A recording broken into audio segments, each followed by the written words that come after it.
ನೀವು ಯಾರು ಕೇಳಿದ್ರೆ ನಾನು ಬಿಡಲ್ಲ. ನಾನು ಕಾಟಾಚಾರಕ್ಕೆ ಬಂದಿಲ್ಲ, ಬೆಂಗಳೂರಿಂದ. ನಿಮ್ಮಲ್ಲಿ ಬದಲಾವಣೆ ಆಗಬೇಕು ಅನ್ನೋ ಉದ್ದೇಶಕ್ಕೋಸ್ಕರ ಬೆಂಗಳೂರಿಂದ ನಾನು ಬಂದಿದ್ದೀನಿ. ಅರ್ಥ ಆಯ್ತಾ?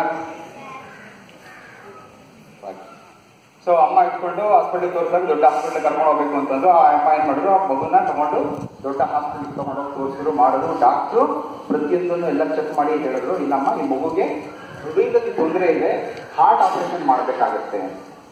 ಸೊ ಈ ಅಮ್ಮನು ಮನೆ ಕೆಲಸ ಮಾಡೋಂಥ ಅಮ್ಮ. ಎಷ್ಟಾಗುತ್ತೆ ಸರ್ ಅಂತಂದ್ರೆ, ಇದು ಒಂಥರ ಸ್ಪೆಷಲ್ ಕೇಸ್, ಇದು ಆಪರೇಷನ್ ಮಾಡಬೇಕು, ಎನಿ ಮೂಮೆಂಟ್ ಮಗು ತೀರೋಗ್ಬಿಡ್ಬೋದು, ಬದುಕ್ಬೋದು, ಏನು ಹೇಳಕ್ಕಾಗಲ್ಲ. ಇದು ತುಂಬಾ ಸಫಿಸ್ಟಿಕೇಟೆಡ್ ಹಾರ್ಟ್ ಆಪರೇಷನ್. ಇದು ಎಷ್ಟಾಗ್ಬೋದು ಖರ್ಚು ಅಂದ್ರು, ಸುಮಾರು ಒಂದು 25 ಲಕ್ಷ ಆಗ್ಬೋದು. 25 ಲಕ್ಷನ ತಿಂಗಳೆಲ್ಲ ದುಡಿದ್ರು ಪಾಪ ಅವನು ಬರೋದು 200-250 ರೂಪಾಯಿ ಸಂಬಳ. ಆ ಗಂಡ ಅಲ್ಲೆಲ್ಲ ಕೂಲಿ ಮಾಡ್ತಾ ಇದ್ದಾನೆ, ಅವ್ನು ತಿಂಗಳೆಲ್ಲ ದುಡಿದ್ರೆ ಅವ್ನಿಗೊಂದು 500 ರೂಪಾಯಿ ಸಂಬಳ. ಅರೆ ಎಲ್ಲಿಂದ ತರೋದು ನಾವು, ಏನು ಮಾಡೋದು? ಅಯ್ಯೋ ಇರೋದು ಒಂದೇ ಮಗು, ಮಗುನ್ ಬಿಟ್ಬಿಡ್ತಾಳ ಅಮ್ಮ. ಎಷ್ಟೇ ಕಷ್ಟ ಆದ್ರೂ ಅಮ್ಮ ಬಿಡಲ್ಲ, ನನ್ನ ಮಗು ಅಂದ್ರೆ ಅಷ್ಟೊಂದು ಪ್ರೀತಿ. ಸರಿ ಏನ್ ಮಾಡ್ತಾಳೆ ಅಮ್ಮ, ಒಂದೇ ಅಳು ಒಳಗೆ ಶುರು ಮಾಡ್ಬಿಡ್ತಾಳೆ. ಡಾಕ್ಟರ್ ಕಾಲಿಗೆ ಬಿಟ್ಬಿಟ್ಟು ಹೇಗಾರು ಮಾಡಿ ನನ್ನ ಉಳಿಸ್ಕೊಡಿ. ಆ ಡಾಕ್ಟರ್ ಎಂತಾರು ಅಂತಂದ್ರೆ ನಮ್ಮ ಕೆಲಸ ಮಾಡ್ತಾರ. ಯಾವೇ ಮಕ್ಕಳು ಬಂದು ನಾವು ಜೀವನದಲ್ಲಿ ಓದ್ಬೇಕು ಸರ್, ಚೆನ್ನಾಗಿರ್ಬೇಕು ಅಂತಂದ್ರೆ ಅವ್ರ ಮನೆ ಕರ್ಕೊಂಡೋಗಿ ಇಟ್ಕೊಂಡು ಆ ಮಗುನ ಓದಿಸಿ ಮಾಡಿ ಇವತ್ತಿನ ದಿನ ಎಷ್ಟೋ ಜನ ಡಾಕ್ಟರ್ ಇಂಜಿನಿಯರ್ಗಳು ಮಾಡಿ ಅಂತ ಕೀರ್ತಿ ನಮ್ಮ ಎಕ್ಸಾಮ್ ಅವ್ರಿಗೆ ಸೇರ್ಬೇಕು. ಹೌದಲ್ವಾ?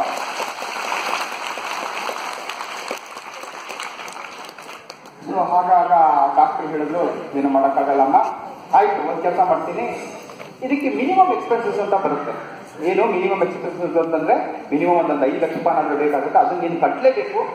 20 ಲಕ್ಷ ಬೇಕಾದ್ರೆ ಬಿಟ್ಬಿಡೋಣ, ನನ್ನ ಹಾಸ್ಪಿಟಲ್ ಖರ್ಚು ಅದೆಲ್ಲ ಬಿಡ್ತೀನಿ, ಬಟ್ ಕೆಲವೊಂದು ಔಷಧಿಗಳಿರುತ್ತೆ, ಅದನ್ನ ನೀನು ತಂದ್ಕೊಡ್ಲೇಬೇಕು. ಸರಿ ಸರ್ ಏನಾದ್ರು ಮಾಡ್ತೀನಿ, ಆಯ್ತು ಸ್ವಲ್ಪ ಗಂಡನ ಹತ್ರ ಹೋಗಿ ಹೇಳಿದಾಗ ಗಂಡನ ಹೇಳಿದ ಏನೋ ಒಂದು ಮಾಡೋಣ ಅಂತಂದ್ಬಿಟ್ಟು ಅಪ್ಪ ಅಮ್ಮ ಇದ್ರು ಏನ್ ಯೋಚನೆ ಮಾಡ್ತಾರೆ, ನಮ್ಮ ಮಗು ನಾವು ಉಳಿಸ್ಕೊಳ್ಳೋಣ ಅಂತಂದೇಳಿ ಏನ್ ಮಾಡ್ತಾರೆ, ಆಯ್ತು ಸರ್ ಏನಾದ್ರು ಮಾಡಿ 5 ಲಕ್ಷ ರೂಪಾಯಿ ನಾವು ವ್ಯವಸ್ಥೆ ಮಾಡ್ತೀವಿ, ದಯವಿಟ್ಟು ನಮ್ಮ ಮಗು ಏನ್ ಬೇಕೋ ಅದನ್ನ ರೆಡಿ ಮಾಡಿ. ಸರಿ ಆ ಅಮ್ಮ ಆ ಮಗುನ ಒಂದು ವಾರ ಎಲ್ಲಿಡ್ಬೇಕು, ಹಾಸ್ಪಿಟಲ್ ಇಟ್ಕೊಂಡು ದಿನ ಚೆಕ್ ಮಾಡ್ತಾ ಇರ್ಬೇಕು. 1 ವಾರ ಆದ್ಮೇಲೆ ಆಪರೇಷನ್ ಮಾಡ್ತೀವಿ. ಆ ಮಗುಗೆ ಸ್ವಲ್ಪ ಶಕ್ತಿ ಕೊಡ್ಬೇಕಾಗತ್ತೆ, ಏನೋ ಟ್ರೀಟ್ಮೆಂಟ್ ಕೊಡ್ತಾ ಆಯ್ತು ಅಂತಂದ್ರೆ ಪ್ರತಿದಿನ ಒಂದು ರೂಮ್ ಕೊಟ್ಟಿದ್ರು. ಆ ರೂಮ್ ಅಲ್ಲಿ ಆ ತಾಯಿ ಆ ಮಗುನ ಮಲಗಿಸ್ಬಿಟ್ಟು ಆ ಮಗುಗೆ ಧೈರ್ಯ ಹೇಳ್ತಾ ಇರ್ತಾರೆ, ಕೈಂಟಾಗಿ ಔಷಧಿ ಎಲ್ಲ ಕೊಡ್ತಾ ಇರ್ತಾರೆ, ಮಾಡ್ತಾ ಇರ್ತಾರೆ. ಈ ಡಾಕ್ಟರ್ ಪ್ರತಿದಿನ ಹೋಗ್ತಾ ಇರ್ತಾರೆ, ಬರ್ತಾ ಇರ್ತಾರೆ, ನೋಡ್ತಾ ಇರ್ತಾರೆ. ಅಮ್ಮ ಒಂದೇ ಒಂದು ಮಾತು ಹೇಳ್ತಾರೆ, ಪ್ರತಿದಿನ ಮಗು ಅದೇ ಹೇಳ್ತಾರೆ, ಅಮ್ಮ ಇವತ್ತೆಲ್ಲ ನೀನು ಸರಿ ಹೋಗ್ತಾ, ಅಮ್ಮ ನನಗೆ ಏನಾಗ್ತಿದೆ ಅಂದಾಗ ಅಮ್ಮ ಹೇಳ್ತಾ ಇರ್ತಾರೆ, ನೋಡು ನಿನಗೆ ಹೃದಯದಲ್ಲಿ ತೊಂದರೆ ಇದೆ. ಹೃದಯದಲ್ಲಿ ತೊಂದರೆನಾ? ಹಂಗಂದ್ರೆ ನೋಡು ಮಕ್ಕಳಿಗೆ ಏನ್ ಗೊತ್ತಿದೆ, ಹೃದಯ ಅಂದ್ರೆ ಗೊತ್ತಿಲ್ಲ ಅದಕ್ಕೆ. ಇಲ್ಲಮ್ಮ ಇಲ್ಲಿದೆ, ಹೃದಯ ಇದೆ. ಸರಿ ಅದಕ್ಕೆ ತೊಂದರೆ ಆದ್ರೆ ಏನಾಗುತ್ತೆ ಅಂತ ನೋಡು, ಹೃದಯದಲ್ಲಿ ದೇವರು ಇರ್ತಾರೆ. ದೇವ್ರಿಗೆ ತೊಂದರೆ ಆಗ್ತಿದೆ. ಯಾವ ರೀತಿ ತೊಂದರೆ ಆಗ್ತಿದೆ ಅಂತ ನೋಡಮ್ಮ, ನಾನು ಈ ಸರಿ ಊಟ ಕೊಡ್ತಾ ಇದ್ದೀನ, ರೈಟ್. ಅದೇ ತರ ಅಲ್ಲಿರೋ ದೇವ್ರಿಗೆ ಪ್ರಾಪರ್ ಆಗಿ ಬ್ಲಡ್ ಸರ್ಕ್ಯುಲೇಷನ್ ಆಗಬೇಕು. ಬ್ಲಡ್ ಸರ್ಕ್ಯುಲೇಷನ್ ಆಗಿಲ್ಲ ಅಂತ ಹೇಳಿದ್ರೆ ಆ ದೇವ್ರಿಗೆ ತೊಂದರೆ ಆಗುತ್ತೆ, ನೋವಾಗುತ್ತೆ, ಆ ದೇವ್ರು ಅಲ್ಲಿಂದ ಹೊರಟಾಗ್ತಾರೆ.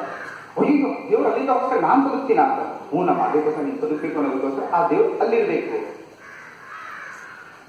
ಈ ಡಾಕ್ಟರ್ ಕೇಳ್ಕೊತಾರೆ, ಇದೇನಿದು ದೇವ್ರಿಗೆ ಇವ್ರಂತೆಲ್ಲ ಹೇಳ್ತಾ ಇದ್ರೆ ಏನಪ್ಪ ಮಾಡೋದು?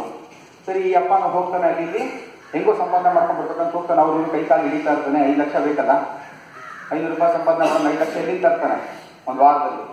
ಸರಿ ಆಯ್ತು, ಆ ಮಗುಗೆ ಆಪರೇಷನ್ ಮಾಡೋದು ನಾನು ಬಂದ ತಕ್ಷಣ ಆ ಮಗುಗೆ ಆಪರೇಷನ್ಗೆಲ್ಲ ಮಲಗಿಸಿದ್ರು, ಮಾಡಿದ್ರು.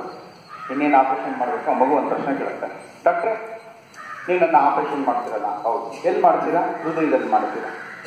ಸೊ ಹೃದಯದಲ್ಲಿ ನಮ್ಮಮ್ಮ ಹೇಳಿದ್ರು ಅಲ್ಲಿ ದೇವ್ರು ಇರ್ತಾರೆ ಅಂತಂದ್ಬಿಟ್ಟು ನೀವು ಆಪರೇಷನ್ ಮಾಡ್ಬೇಕಾದ್ರೆ ಹುಷಾರಾಗಿ ಮಾಡಿ. ಆ ದೇವ್ರಿಗೆ ಯಾವುದೇ ಕಾರಣಕ್ಕೂ ಕೂಡ ಟಚ್ ಆಗದಂಗೆ, ನೋವು ಆಗದಂಗೆ ನನಗೆ ಆಪರೇಷನ್ ಮಾಡಿ.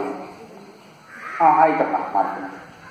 ಸರಿ ಇವರೆಲ್ಲ ರೆಡಿ ಆಗ್ತಾರೆ. ಡಾಕ್ಟರ್ ಆಗಿದ ತಕ್ಷಣ, ಡಾಕ್ಟ್ರೆ ನನ್ನ ಹೃದಯದಲ್ಲಿ ದೇವ್ರು ಇರೋದನ್ನ ನಾನು ನೋಡಕ್ಕಾಗಲ್ಲ, ನನ್ನ ಹೃದಯದಲ್ಲಿ ಇರೋಂಥ ದೇವ್ರನ್ನ ನಾನು ನೋಡಕ್ಕಾಗಲ್ಲ, ನೀವು ನೋಡ್ತೀರಲ್ಲ? ಹೌದಮ್ಮ, ನಾನು ಆಪರೇಷನ್ ಮಾಡ್ಬೇಕು, ನಾನು ದೇವ್ರು ನೋಡ್ತೀನಿ. ಸೊ ನೋಡಿದಾಗ ದಯವಿಟ್ಟು ಜ್ಞಾಪಕ ನನಗೆ ಹೇಳಿ ಆ ದೇವ್ರು ಹೆಂಗಿರ್ತಾರೆ. ಸರಿ ಡಾಕ್ಟರ್ಗೆ ಒಂಥರ ತಗೊಂಡು ಆಗುತ್ತೆ. ರೈಟ್ ಆಯ್ತು, ಓಕೆ ಆಯ್ತಮ್ಮ, ನಾನು ಹೇಳ್ತೀನಿ, ನಿನಗೆ ಜ್ಞಾನ ಬಂದಿಲ್ಲ, ಆ ದೇವ್ರು ಹೆಂಗಿದ್ರು ಅಂತ ನೀವು ಹೇಳ್ತೀನಿ ಅಂತ ಹೇಳಿದ್ರು. ಹೇಳಿ ಏನ್ ಮಾಡಿದ್ರು, ಆಪರೇಷನ್ ಮಾಡೋಕ್ಕೆ ಶುರು ಮಾಡಿದ್ರು. ಯೂಶಲಿ ಅದು 5 hours ಆಗುತ್ತೆ ಆಪರೇಷನ್. ಮಾಡ್ತಾ ಇದ್ರೆ 15 ನಿಮಿಷಕ್ಕೆ ಮಗು ಹೃದಯ ನಿಂತು ಅಲ್ಲಿ ಗ್ರಾಫು ಹೀಗೆ ಹೋಗ್ತಾ ಇರೋಂಥ ಗ್ರಾಫು ECGಲಿ ಸ್ಟ್ರೈಟ್ ಆಗಿ ಹೋಗ್ತಾ ಇದೆ. ಸ್ಟ್ರೈಟ್ ಆಗಿ ಹೋದ್ರೆ ಏನರ್ಥ? ಸಿನಿಮಾದಲ್ಲೆಲ್ಲ ನೋಡಿರ್ತಾರಲ್ಲ, ಡಾಕ್ಟರ್ಗೆ ಸಂತ ಪಡೆಯೋಕ್ಕಾಗ್ತಿಲ್ಲ, ಒಳ್ಳೆ ಉದ್ದೇಶದಿಂದನೇ ಆಪರೇಷನ್ ಸ್ಟಾರ್ಟ್ ಮಾಡಿದ್ದಾರೆ. ಬಟ್ 15 ನಿಮಿಷಕ್ಕೆ ಮಗು ಜೀವ ಹೊರಟೋಯ್ತು. ಏನ್ ಮಾಡಿದ್ರು, ಗ್ಲೌಸ್ ಎಲ್ಲ ಬಿಚ್ಕೊಂಡು ಹಾಕೊಂಡು, ಅಯ್ಯೋ ಎಂತ ಕರ್ಮ ಆಗ್ತಾ ಇತ್ತು, ಇಂಥ ಮಗುನ ಉಳಿಸಕ್ಕಾಗಿಲ್ವಲ್ಲ ನನ್ನ ಕೈಗೆ ಅಂತೇಳಿ ಬರ್ತಾರೆ. ಬಂದು ಇನ್ನೇನು ಕೈ ತೊಳಿಬೇಕು ಅಷ್ಟೊಳಗಾಗಿ ಹಿಂದ್ಗಡೆ ನರ್ಸ್ ಬಂದು ಮುಟ್ತಾಳೆ ಡಾಕ್ಟರ್ನ. ಮುಟ್ಬಿಟ್ಟು ಡಾಕ್ಟರ್ ಡಾಕ್ಟರ್ ಆ ಮಗು ಹೃದಯ ಬರ್ತೋ ಶುರುವಾಗಿದೆ. ಮತ್ತೆ ಇಂಪಾಸಿಬಲ್ ಅಮ್ಮ, ಅದು ಸಾಧ್ಯನೇ ಇಲ್ಲ, ಆ ಮಗು ಬದುಕಕ್ಕೆ ಸಾಧ್ಯನೇ ಇಲ್ಲ, ಸತ್ತೋಯ್ತದ್ದು 15 ನಿಮಿಷಕ್ಕೆ ಸತ್ತೋಯ್ತದ್ದು. ಇಲ್ಲ ಡಾಕ್ಟರ್ ಇವ್ರು ಕಟ್ಟಲ್ಲ ಟಿ ಸಿ ಜಿ ನೋಡಿದ ತಕ್ಷಣ ನೋಡ್ರೆ ಗ್ರಾಫ್ ಮತ್ತೆ ಮೇಲೆ ಕೇಳಿ ಹೋಗ್ತಾ ಇದೆ. ಇದೇನಿದು ಮಿರಾಕಲ್, ಮೆಡಿಕಲ್ ಮಿರಾಕಲ್ ಅಂತ ಏನ್ ಮಾಡ್ತಾರೆ, ತಕ್ಷಣ ಮತ್ತೆ ಗ್ಲೌಸ್ನೆಲ್ಲ ಹಾಕೊಂಡು ಹೋಗಿ ನಿಂತ್ಕೊಂಡು ಆಪರೇಷನ್ ಮಾಡ್ತಾರೆ.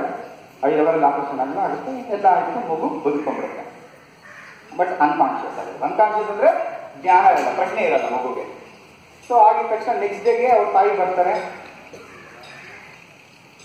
ಬಂದಾಗ ಹೇಳ್ತಾರೆ, ನೋಡಮ್ಮ ನಿಮ್ ಮಗು ಬದುಕೊಂಡಿದೆ, ನಿಮ್ಮ ಮಗು ತಂದೆ ಎಲ್ಲಿ ಅಂತ ಕೇಳ್ತಾರೆ. ಮಗು ತಂದೆ ಎಲ್ಲಿ ಅಂತಂದಾಗ, ಇಲ್ಲ ಮಗು ತಂದೆ ನೀವು 5 ಲಕ್ಷ ರೂಪಾಯಿ ಕೇಳಿದ್ರೆ ಅದನ್ನ ವ್ಯವಸ್ಥೆ ಮಾಡ್ಕೊಂಡಿದ್ರೆ ಬರುತ್ತೆ, ಇವತ್ತು ಸಾಯಂಕಾಲ ದುಡ್ಡು ಬರುತ್ತೆ. ಸರಿ ಆಯ್ತು, ದುಡ್ಡೇನ ಬರುತ್ತೆ ಸಾಯಂಕಾಲ, ಆದ್ರೆ ಮಗುಗೆ ಅಪ್ಪ ಬಂದಿರಲ್ಲ, ನೆಕ್ಸ್ಟ್ ಡೇಗೂ ಬರಲ್ಲ, ಅದಾದ್ಮೇಲೆ 2-3 ದಿನ ಆದ್ರೂ ಬರಲ್ಲ. ಈ ಮಗುಗೆ ಜ್ಞಾನ ಬಂದಿರುತ್ತೆ. ಬಟ್ ಈ ಡಾಕ್ಟರ್ಗೆ ದೊಡ್ಡ ಪ್ರಶ್ನೆ ಆಗ್ಬಿಟ್ಟಿರುತ್ತೆ, ಮಗುನ್ ಬದುಕಿಸ್ಬಿಟ್ಟೆ. ಆ ಮಗು ಕೇಳೋ ಪ್ರಶ್ನೆ ಏನು, ದೇವ್ರು ಹೆಂಗಿರ್ತಾನೆ ಅಂತ ನೀವು ಹೇಳ್ಬೇಕು ಅಂತ ಹೇಳಿದ್ರಲ್ಲ, ಈ ದೇವ್ರನ್ನ ಹೆಂಗ್ ಹೇಳೋದು, ಆ ಮಗು ಹಿಂಗ್ ತೋರಿಸ್ಬೇಕು, ದೇವ್ರು ಅನ್ನೋದನ್ನ ಫೀಲ್ ಮಾಡ್ಬೋದು, but we can't show the god ಅಂತ ನಮಗೆ ಏನ್ ಮಾಡ್ತಾರೆ ಅವ್ರು ಡಾಕ್ಟರ್ಗಳು, ಬೇರೆ ಡಾಕ್ಟರ್ಗಳಿಗೆಲ್ಲ ಕೇಳ್ತಾರೆ. ಆ ಮಗು ಕೇಳಿದ್ರೆ ಡಾಕ್ಟರ್ ಕೇಳಿದ್ರೆ, ಆ ಮಗು ದೇವ್ರಿಗೆ ಕೇಳಿದ್ರೆ ಏನ್ ಹೇಳೋದಂದ್ರೆ, ಎಲ್ಲ ಡಾಕ್ಟರ್ ಹೇಳ್ತಾರೆ, ಅಯ್ಯೋ ಡಾಕ್ಟರ್ ಹೇಳಿ ಅದನ್ನ ತಲೆ ಕೆಡಿಸ್ಕೋಬೇಡಿ, ಹೇಳಿ ನೋಡಮ್ಮ ದೇವ್ರನ್ನೆಲ್ಲ ನೋಡಕ್ಕಾಗಲ್ಲ, ಅನುಭವಿಸೋದಷ್ಟೇ, ಒಳಗಡೆ ಇದ್ದಾನೆ ಹಂಗೆ ಅಂತ ಹೇಳ್ಬಿಟ್ಟು ಏನೋ ಸುಳ್ಳು ಹೇಳಿ.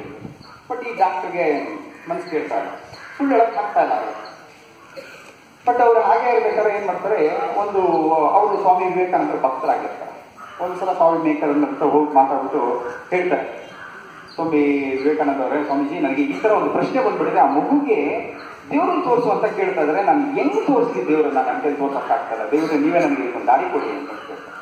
ಸ್ವಾಮಿ ವಿವೇಕಾನಂದರು ಒಂದು ವಿಚಾರ ಹೇಳ್ತಾರೆ, ಹೇಳ್ಬಿಟ್ಟು ಕಳಿಸ್ತಾರೆ, ಹೋಗಿ ನೀವು ಅಂತ. ಹೀಗೆ ಮಾಡಿ ರೈಟ್, ಏನಿರ್ಬೋದು ಸಸ್ಪೆನ್ಸ್, ರೈಟ್ ನೋಡೋಣ. ಸೊ ನೆಕ್ಸ್ಟ್ ಡೇಗೆ ಆಗಿದ ತಕ್ಷಣ ನೋಡಿದ್ರೆ ಆ ಹುಡುಗಿಯ ಆ ಮಗು ತಂದೆ ಕೂಡ ಬಂದಿರ್ತಾರೆ. ಬಂದು ತುಂಬಾ ಸಣ್ಣ ಆಗ್ಬಿಟ್ಟು, ತುಂಬಾ ಸಣ್ಣ ಆಗ್ಬಿಟ್ಟು, ಬೇಜಾರಾಗ್ಬಿಟ್ಟು, ಹ್ಯಾಕ್ ಬರ್ತಾ ಇರೋದು, ತುಂಬಾ ಸುಸ್ತಾಗಿ ಬರ್ತಾ ಇರ್ತಾರೆ. ಆಮೇಲೆ ಡಾಕ್ಟರ್ ಕೇಳ್ತಾರೆ, ಏನಕ್ಕಪ್ಪ ಇಷ್ಟೊಂದು ಸುಸ್ತಾಗಿದೆಯಾ, ಹೀಗಿದೆಯಾ, ಹೀಗೆ ಒಣಕೊಂಡಿದ್ಯಾ, ಏನಾಯ್ತು ನಿನಗೆ ಅಂತ. ಇಲ್ಲ ಡಾಕ್ಟರ್ ನಿಮ್ದು 5 ಲಕ್ಷ ಸೇರ್ಬೇಕಲ್ಲ, ಸೇರ್ಸಲ್ಲ. ಅದು ಹೆಂಗ್ ವ್ಯವಸ್ಥೆ ಮಾಡಿದೆ, ನೀನು ತಿಂಗಳ 5 ರೂಪಾಯಿ ಸಂಪಾದನೆ ಮಾಡೋಣ, 5 ಲಕ್ಷ ರೂಪಾಯಿ ಇಲ್ಲ ಯಾಕಂದ್ರೆ ಅಂತಂದಾಗ ಅವ್ರು ಹೇಳ್ತಾನೆ, ಸರ್ ಏನ್ ಮಾಡಿದೆ, ನಾನು ಒಂದು ಕಿಡ್ನಿನ ಬೇರೆಯವ್ರಿಗೆ ಕೊಟ್ಬಿಟ್ಟೆ, ಅದರಿಂದ 5 ಲಕ್ಷ ಬಂತು ಅಂತ. ಡಾಕ್ಟರ್ಗೆ ಕರಡು ಸಂತ ತನ್ನ ಮಗು ಉಳಿಸ್ಕೊಳ್ಳೋಕ್ಕೋಸ್ಕರ ಅಪ್ಪ ಅಮ್ಮನೂ ಒಂದು ಕಿಡ್ನಿನೇ ಕೊಟ್ಬಿಟ್ಟಲ್ಲ ಅಪ್ಪ ಅಂತೇಳಿ ಏನ್ ಮಾಡ್ತಾರೆ, ಹೋಗ್ತಾರೆ. ಹೋಗಿದ ತಕ್ಷಣ ಮಗು ಜ್ಞಾನ ಬಂದಿದೆ. ಡಾಕ್ಟರ್ ನೋಡ್ತಾ ಇದ್ದಂಗೆ ಕೇಳ್ತಾರೆ, ಮಗುಗೆ ಚೆನ್ನಾಗಿದೆ, ನಮ್ಮ ಆರೋಗ್ಯವಾಗಿದೆ ಅಂದ್ರೆ. ಆ ಮಗು ಕಂಡುಬಿಟ್ಟ ತಕ್ಷಣ ಎದೆ ಕೇಳ್ತಾರೆ, ನಾನು ಚೆನ್ನಾಗಿದ್ದೀನಿ ಡಾಕ್ಟರ್, ನಾನು ಫಸ್ಟ್ ಕ್ಲಾಸ್ ಆಗಿದ್ದೀನಿ, ಚೆನ್ನಾಗಿದ್ದೀನಿ, ನನಗೊಂದು ಪ್ರಾಮಿಸ್ ಮಾಡಿದ್ವಿ. ಏನ್ ಪ್ರಾಮಿಸ್? ಆ ದೇವ್ರು ಹೆಂಗಿದ್ರು ಅಂತ ನಂಗೆ ತೋರಿಸ್ಬಿಡಿ, ದೇವ್ರು ಹೆಂಗಿದ್ರು ಅಂತ ನಂಗೆ ಹೇಳ್ಬಿಡಿ ಅಂತಂತಾರೆ. ಸರಿ, ಡಾಕ್ಟರ್ ಸ್ವಾಮಿ ವಿವೇಕಾನಂದರಿಂದ ಹಂಗೆ ತಗೊಂಡು ಬಂದಿರ್ತಾರೆ. ಸೊ ಅವ್ನು ಹೇಳ್ತಾರೆ, ಮಗುಗೆ ನಿಧಾನಕ್ಕೆ ಕಣ್ ತೆಗಿಯಮ್ಮ, ಅಥವಾ ಬಾಗಿಲು ತೆಗಿಯುತ್ತೆ. ಬಾಗಿಲು ತೆಗಿದ ತಕ್ಷಣ ಏನ್ ಮಾಡ್ತಾರೆ, ಅವ್ರ ತಂದೆ ತಾಯಿ ಇಬ್ರು ಒಳಗಡೆ ಬರ್ತಾರೆ. ಯಾರು? ಆ ಮಗು ತಂದೆ ತಾಯಿ ಇಬ್ರು ಒಳಗೆ ಬರ್ತಾ ಇದ್ದಂಗೆ ಹೇಳ್ತಾರೆ ಡಾಕ್ಟರ್, ನೋಡಮ್ಮ ಅಲ್ಲಿ ಇಬ್ರು ಯಾರು ಬರ್ತಾ ಇದ್ದಾರೆ ನೋಡು ಅಂತ. ಅಲ್ಲಿ ಅಪ್ಪ ಅಮ್ಮ ಬರ್ತಾ ಇದ್ದಾರೆ, ಅವ್ರು ಇಬ್ಬರೇನೆ ಒಳಗಡೆ ಇದ್ರು, ಅವರೇ ನಿನ್ನ ನಿಜವಾದ ದೇವರು.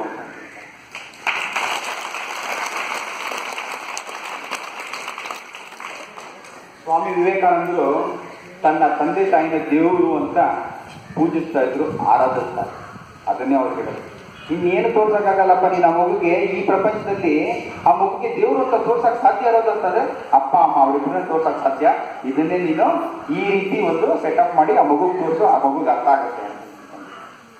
ಸೊ ಈಗ ದಯವಿಟ್ಟು ಎಲ್ಲರೂ 1 ನಿಮಿಷ ಕಣ್ಣು ಮುಚ್ಕೊಂಡು ನಿಮ್ಮ ತಂದೆ ತಾಯಿನ ಜ್ಞಾಪಿಸ್ಬಿಡಿ.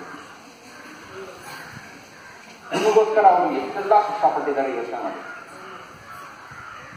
ಈ ಶ್ರೀನಿವಾಸಪುರದಲ್ಲಿ ಇದ್ರು ಕೂಡ, ಸಂಪಾದನೆ ಬಹಳ ಕಡಿಮೆ ಇದ್ರು ಕೂಡ ನಿಮ್ಮನ್ನ ಓದಿಸಿ ಬುದ್ಧಿವಂತರನ್ನಾಗಿ ಮಾಡಬೇಕು, ವಿದ್ಯಾವಂತರನ್ನಾಗಿ ಮಾಡಬೇಕು, ನಿಮ್ಮನ್ನ ಸಮಾಜದಲ್ಲಿ ಒಬ್ಬ ದೊಡ್ಡ ವ್ಯಕ್ತಿಗಳನ್ನಾಗಿ ನೋಡಬೇಕು ಅಂತ ಅವ್ರು ಅದೆಷ್ಟು ಕಷ್ಟ ಪಡ್ತಾ ಇದ್ದಾರೆ ಅನ್ನೋದನ್ನ ಸ್ವಲ್ಪ ಯೋಚನೆ ಮಾಡಿ.